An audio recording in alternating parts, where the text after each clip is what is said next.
Nós temos neste seminário 3 painéis, estamos abrindo o primeiro seminário. Gostaria de chamar aqui à frente a professora Fátima e o Paulo Leandro. Eles representam o Colégio Estadual Ernesto Faria. É um colégio com 700 alunos e 35 professores.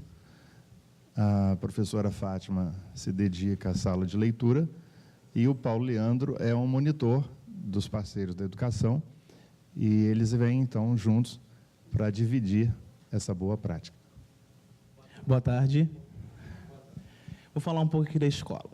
Colégio Estadual Professor Ernesto Faria, a dinamização da biblioteca, uma ação pedagógica no sentido de fazer com que a biblioteca seja um local agradável, dinâmico, através de horários adequados para as atividades tais como a leitura recreativa, interpretativa, informativa, acontece sempre na hora do recreio.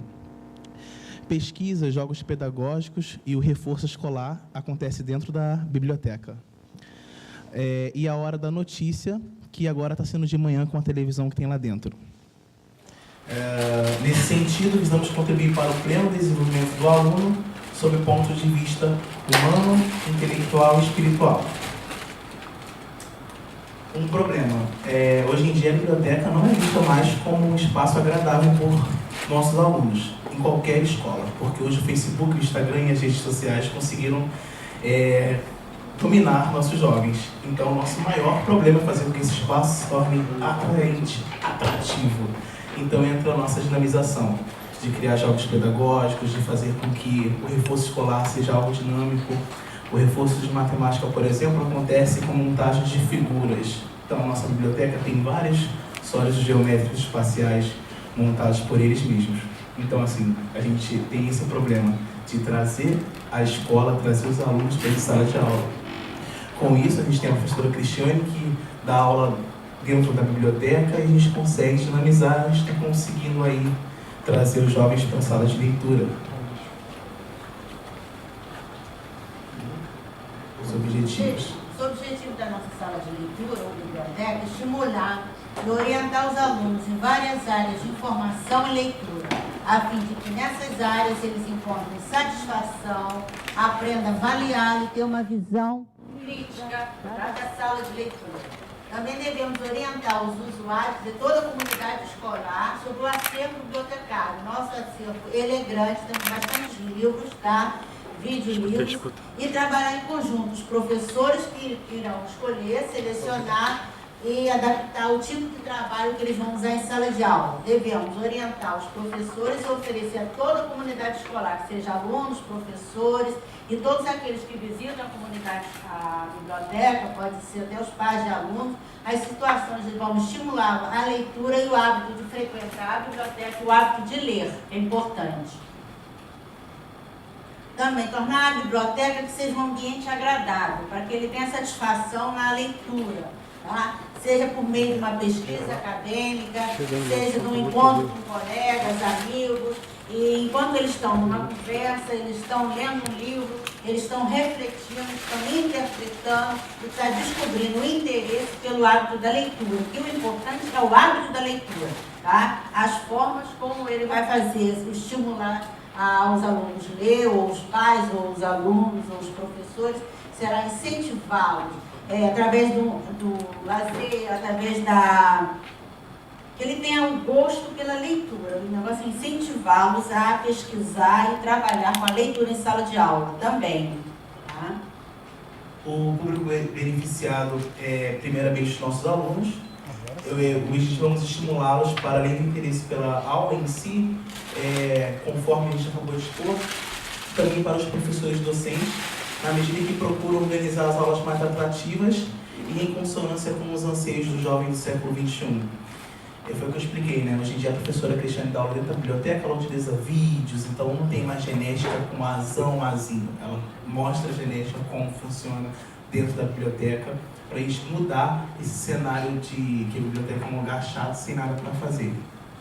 Então a gente tem, assim, a gente acaba fugindo da tradição do uso restrito do quadro e do giz. Assim, realizam com suas turmas, os professores, aulas mais atraentes, o que proporciona novas formas de ensino e de utilização do espaço da biblioteca? A estratégia. Damos dinâmicas para a leitura, como fazer um reforço escolar em língua portuguesa e matemática. Os próprios professores das turmas, eles vão com os alunos na biblioteca, eles têm um espaço agradável, com ar-condicionado, mesas amplas, tudo muito limpo, muito higiênico, e ele se torna um ambiente agradável, então eles podem desenvolver esse reforço escolar, sem ser na sala de aula com 40, 50 alunos, eles podem deixar os alunos que estão com deficiência em língua portuguesa ou matemática, e aí ele dá uma aula de apoio a esse aluno. Né? São aulas interativas, também eles têm a leitura, eles podem escolher no nosso acervo qualquer tipo de leitura. Pode ser uma leitura recreativa, como lendo as fábulas, pode ser informativa na área da matemática, ciência, biologia, química. Temos slides usando o Data Show e eles podem fazer pesquisa ao som ambiente, que é a rádio da escola, entre outros. Tá? Os responsáveis sou eu, Maria de Fátima Azevedo, sou agente de leitura da SEDUC, e o nosso monitor responsável é o Paulo Leão. Aqui tem algumas imagens, né, que eu consegui juntar com um projeto Jovem Leitor, que a Fátima faz dentro da biblioteca, a gente vai passar rapidinho no programa. E aqui são os tempos vagos que eu tenho com eles na biblioteca, é onde eu desenvolvo as dúvidas, né, a gente sempre gera uma festa, que é a turma 4 da tarde. Vocês veem que é um ambiente agradável, vocês veem pela expressão dos alunos que eles se sentem agradáveis, se sentem confortáveis ali, isso estimula a leitura. Isso aqui é a dinâmica dos tempos vagos, das dúvidas que eles têm de matemática, né? É o pivô de todos nós.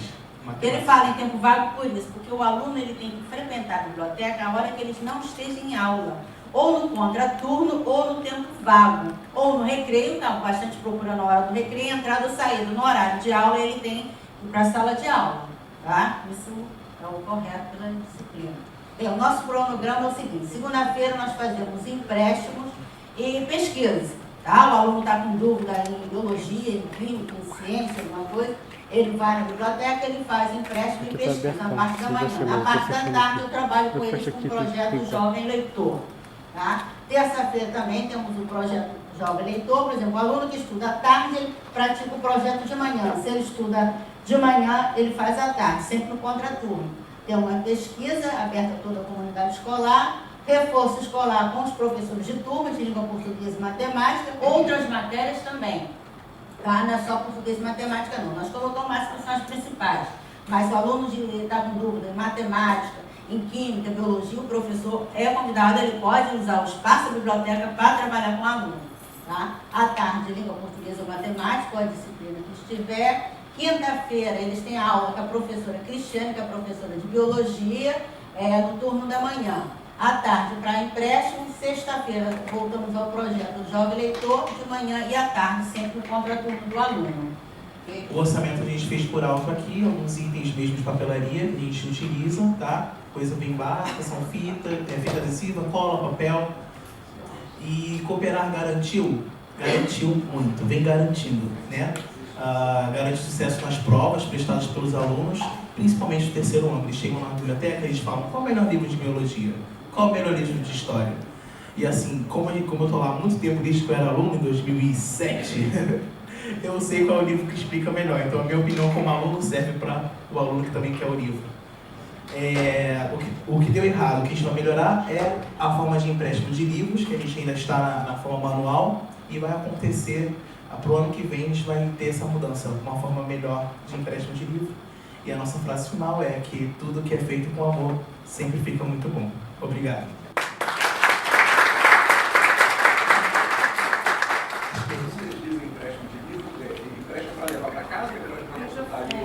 As duas maneiras. Existem as duas maneiras, porque o que acontece? Eu organizei algumas pastas e a gente tem o nome do aluno, o livro, a editora, a data que saiu de empréstimo e a data de retorno. Então eu organizei uma forma manual. Então, assim, uma forma onde a gente colocar uma forma informatizada, né? Seria ótimo, porque o nosso acervo é grande e os alunos buscam por livro tanto pedagógico, que é o livro de matemática, história, quanto literário. Então ainda está numa forma manual. Então o aluno vai, a gente escreve o nome do aluno, data, então ainda existe É a única coisa que tem de errado ainda. Pode levar para casa quanto usar na escola. Isso, exatamente. Ele leva para casa. E quando é um livro muito grande, aí a gente tem que colocar um prazo maior. Porque claro que uma semana é um livro muito grande, o aluno não vai ler. Eu vou com curiosidade. A composição da CIA tem uma CIA completa na escola.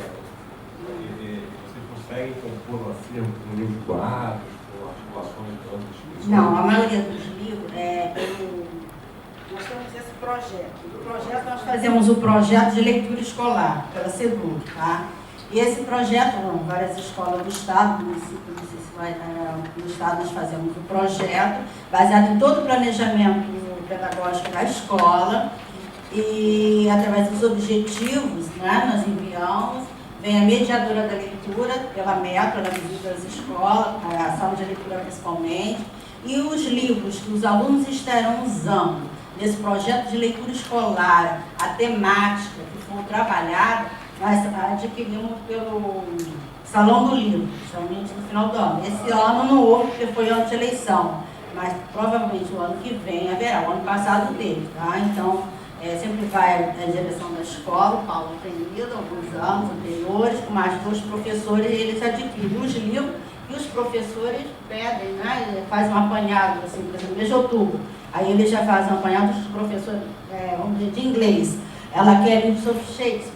Então ela coloca os livros que interessaria usar em sala de aula, uma literatura infanto-juvenil. Então adquirido no Salão do Livro, Eu pela acho que escola. parte do gosto do aluno. Muito Sofia.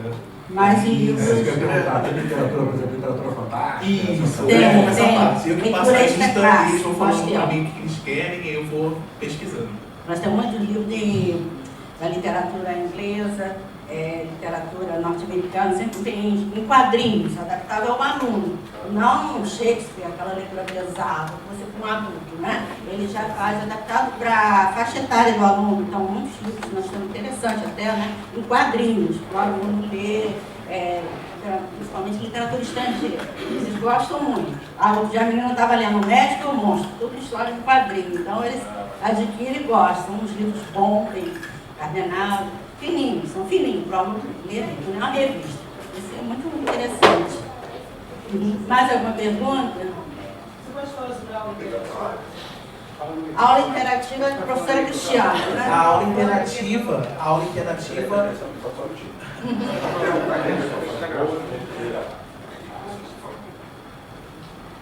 Ela usa os recursos a audiovisuais. a aula interativa tem 2 pontos. Primeiro com a professora Cristiane, que ela tenta mostrar a genética dentro da biblioteca, ela projeta o datashow e a gente busca vídeos que mostram assim perfeitamente e ela vai explicando. Então, a aula de biologia, que geralmente é uma aula do 3º ano, que é muito difícil, ela se torna atraente. E aí a professora de biologia, ela para com um certo ponto e ela vai ao acervo. Aí ela vai atrás do livro e os alunos vão vendo. Então tem Sérgio Linhares, né, que é o famoso de biologia, e tem outros, César e César. Então, assim, tem um certo ponto que os alunos têm fome de interesse em biologia numa aula que talvez seja um tédio.